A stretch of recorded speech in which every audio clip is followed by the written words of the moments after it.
Good morning, students. Again, I am here back with Chitra Kumar, PGT Commerce. Today, I'll teach you in Business Studies Organizing. That is chapter number 5. I have explained you so many things. Today, I'll explain you about the delegation of authority. तो organising वाले chapter में मैं आज आपको delegation of authority समझाऊंगा। Delegation होता क्या है? देखिए, ये डेलीगेशन को हिंदी में कहते हैं अधिकार अंतरण। अधिकार अंतरण मीन्स अपने राइट दूसरों को देना क्या कहलाता है? डेलीगेशन। अपनी राइट, अपने पावर्स। देखिए, a process of interesting responsibility and authority to the subordinate. Delegation क्या है?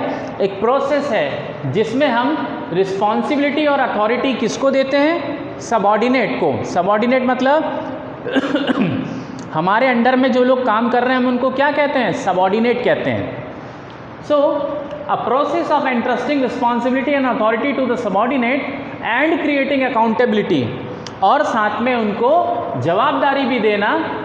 Those employees who are interested responsibility and authority, जिनको आपने रिस्पॉन्सिबिलिटी और अथॉरिटी दी है उनको आंसरेबल मतलब जवाबदेही भी देना। अब देखिए, इसको सिंपल लैंग्वेज में समझाता हूँ कि डेलीगेशन ऑफ अथॉरिटी का मतलब होता है कि अपने अंडर में काम करने वाले लोगों को पावर देना, राइट देना और साथ में किसी काम की जवाबदारी देना।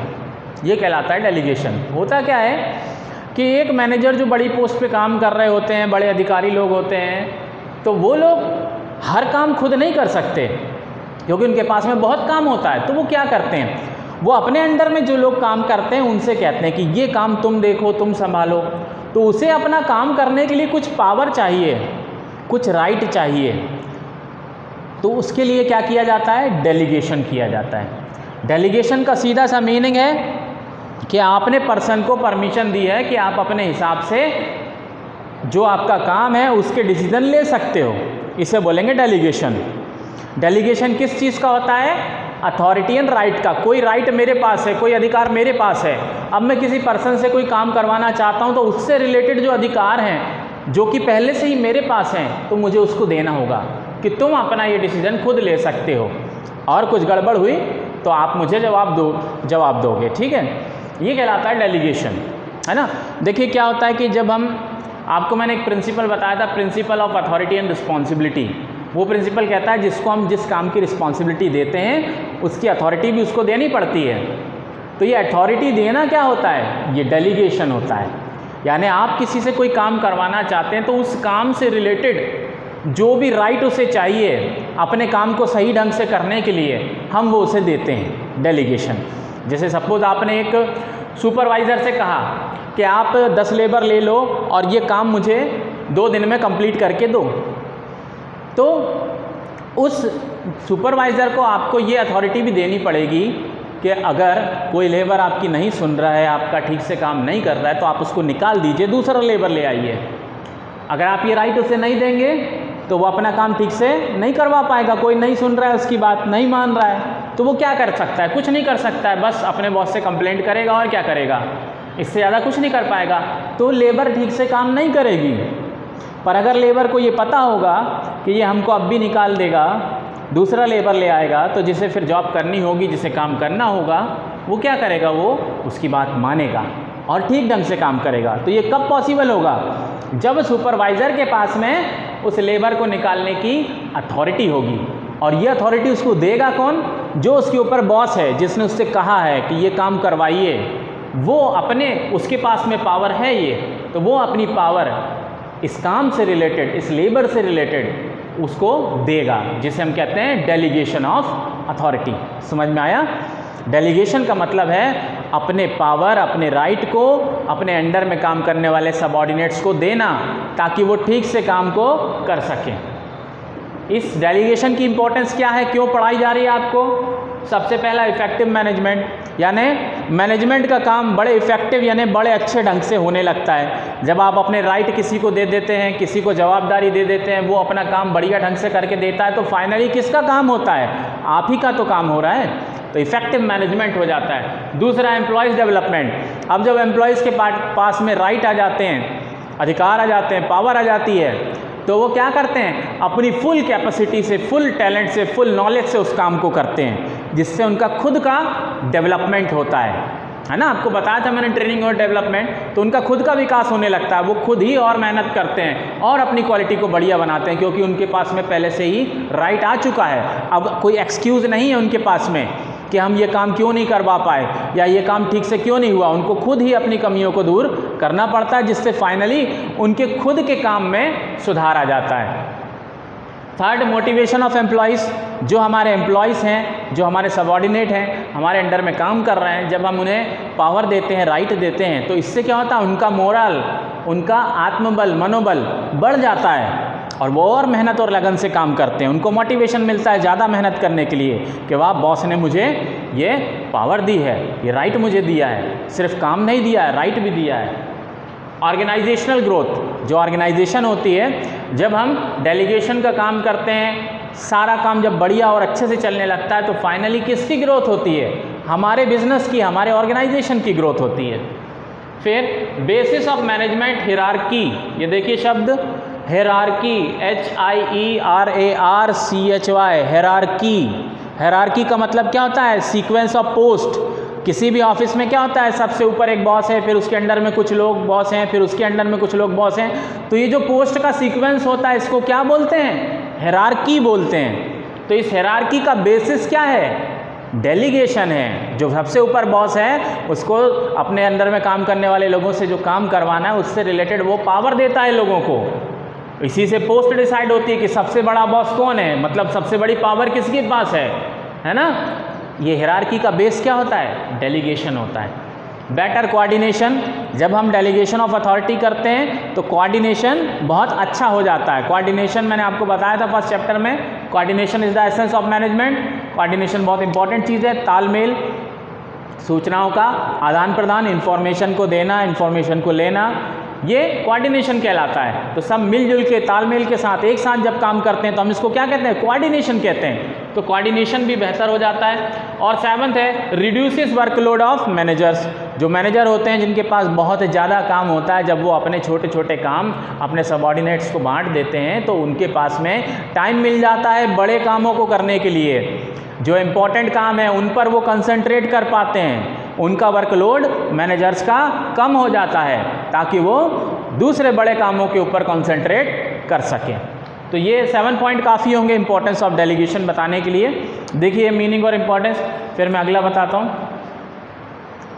अब इसी में एक आता है principle of absoluteness of accountability. Principle of absoluteness of accountability मतलब जो जवाबदेही है, यानी जवाबदारी है, वो किसकी होगी, एब्सोल्यूटनेस ऑफ। देखिए, एक बड़े लेवल पे बैठे हुए बॉस ने अपने अंडर में काम करने वाले एक सबॉर्डिनेट को एक काम बताया और उससे रिलेटेड उसको पावर्स और राइट भी दे दिए, डेलीगेशन कर दिया। पर मान लीजिए अगर वो काम ठीक से नहीं हुआ या नहीं हो पाया, तो जवाब कौन देगा? जवाब उस मैनेजर को ही देना है जिसने डेलीगेशन किया था।